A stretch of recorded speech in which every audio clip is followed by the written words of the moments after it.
Halo, salam sejarah untuk kita semua. Pada kesempatan kali ini, saya akan bercerita tentang demokrasi liberal di Indonesia. Sistem demokrasi yang sebenarnya sudah banyak dikenal di negara-negara Eropa, juga Amerika. Tapi memang di Indonesia kita coba berlakukan di awal kemerdekaan, tepatnya di tahun 1950. Kenapa demokrasi liberal? Karena ini juga terkait juga nanti ada uh, kita sudah mulai beralih yang tadinya masih banyak campur tangan Belanda di negeri kita di periode 45 sampai 49. Di tahun 50 inilah kita mulai berdiri di atas kaki sendiri. Betul-betul Belanda telah pergi dari negeri kita, kecuali memang ada di Irian Barat atau Papua. Terusnya apa yang terjadi ya, kita belajar sama-sama belajar waktu itu dengan UUDS 1950 yang menyertainya juga. Mulailah ada kabinet-kabinet. Dalam kabinet-kabinet ini nantinya bergantian sebenarnya pemimpinnya. Waktu itu ada dua partai yang sangat mendominasi di periode awal, terutama sebelum adanya pemilihan umum, yaitu PNI atau Partai Nasional Indonesia dan Masyumi. Dua partai ini silih berganti memimpin Indonesia. Jadi ada perdana menteri yang nantinya mereka bertanggung jawab pada parlemen, terusnya juga tetap kepala pemerintahnya perdana menteri, namun sebagai pemegang kekuasaan tertinggi sebagai kepala negara di tangan Presiden Soekarno pada masa itu. Namun yaitu tidak berjalan dengan mulus pastinya. Ada saja tantangan-tantangannya. Kabinet pertama nanti dijatuhkan karena ada perselisihan tentang perubahan tentang di tingkat daerah DPRD dan sebagainya.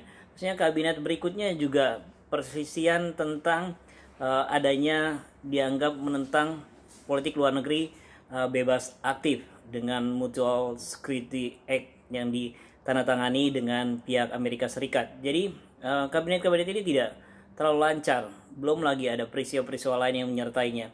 Namun sejalan itu, di demokrasi liberal juga kita berhasil menyelenggarakan dua peristiwa baik internasional maupun nasional. Yang pertama adalah kita berhasil sebagai tuan rumah Konferensi Asia Afrika. Jadi itu Konferensi Asia Afrika bertempat di Bandung tahun 1955, itu berhasil mengumpulkan puluhan negara-negara di Asia Afrika untuk berkumpul bersama dan membicarakan nasib mereka ke depan pasca penjajahan dan sebagainya. Akhirnya kita kenal ada yang namanya Dasar-Sila Bandung. Ini juga jadi momen yang nanti bisa dibilang sebagai cikal bakal dari gerakan non-blok juga. Terusnya ada satu lagi yaitu penyelenggaraan pemilihan umum di Indonesia. Jadi setelah berjuang hampir 10 tahun, akhirnya pemilu bisa diselenggarakan. Ya, pemilu dalam catatan sebuah negara demokrasi adalah salah satu syarat mutlak sebetulnya. Maksudnya kita tidak bisa bilang negara kita demokrasi tanpa adanya wakil-wakil rakyat yang dipilih oleh rakyat sendiri. Pemilu bisa berjalan, nanti pemenangnya sebenarnya sudah bisa diduga juga, urutannya ada di sana PNI yang teratas, terusnya ada Masyumi, ada NU, dan yang mengejutkan adalah ada partai PKI atau Partai Komunis Indonesia yang menempati urutan keempat di pemilu pada waktu itu. Jadi akhirnya terbentuknya pemerintahan yang baru. Sebenarnya tidak baru-baru banget, karena nantinya PM Ali Sastro Amijoyo yang pernah di periode pertama ikut lagi nanti di periode keduanya setelah pemilu. Dia memimpin semacam gabungan lah di antara PNI, Masyumi juga NU. Tapi perjalanan tidak mulus tentunya karena banyak gangguan pada periode tersebut. Nanti juga terpaksa hasil pemilu ini yang harapannya bisa membawa kita ke arah yang lebih baik juga gagal lagi. Akhirnya diletakkan jabatannya dan berganti kepada periode berikutnya dipegang oleh Burhanuddin Harahap.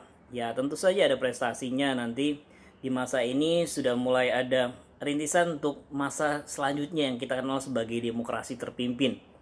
Terusnya apa yang pencapaiannya yaitu tentang garis batas wilayah Indonesia yang tadinya 3 mil laut dari hasil keputusan yang dilakukan oleh pada masa Belanda, Hindia Belanda, tapi berubah menjadi 12 mil laut dengan deklarasi Juanda. Itu juga pencapaian yang cukup baik. Tapi gangguan-gangguan keamanan tidak berhenti. Banyak pemberontakan di Jawa maupun di luar Jawa. Belum lagi ada insiden 17 Oktober di mana waktu itu sejumlah tank dihadapkan kepada istana ke arah Soekarno tepatnya. Terusnya juga ada insiden usaha pembunuhan dari Presiden Soekarno di Cikini. Itu menjadi catatan buruk yang terjadi di masa demokrasi liberal dibandingkan masa-masa sebelumnya juga atau masa sesudahnya. Catatan ini juga dengan banyaknya pemberontakan-pemberontakan yang masih terus berlanjut.